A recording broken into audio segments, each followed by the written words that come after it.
Welcome viewer, I am Murugan S.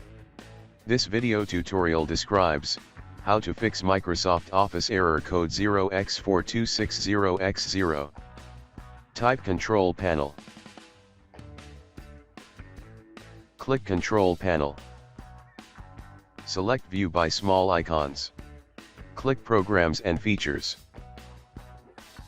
Select Microsoft Office Professional. Click Change.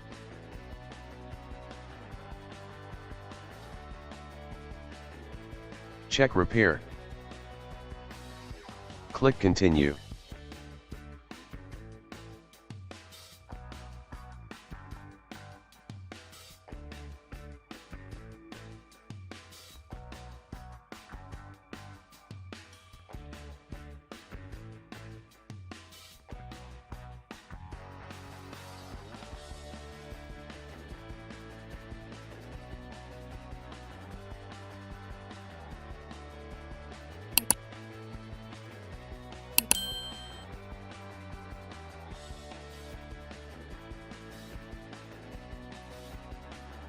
Click Close.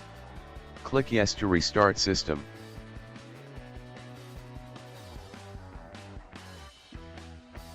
I hope this video tutorial helps to you. Please like, share and don't forget to subscribe my channel. Thank you very much. See you next video.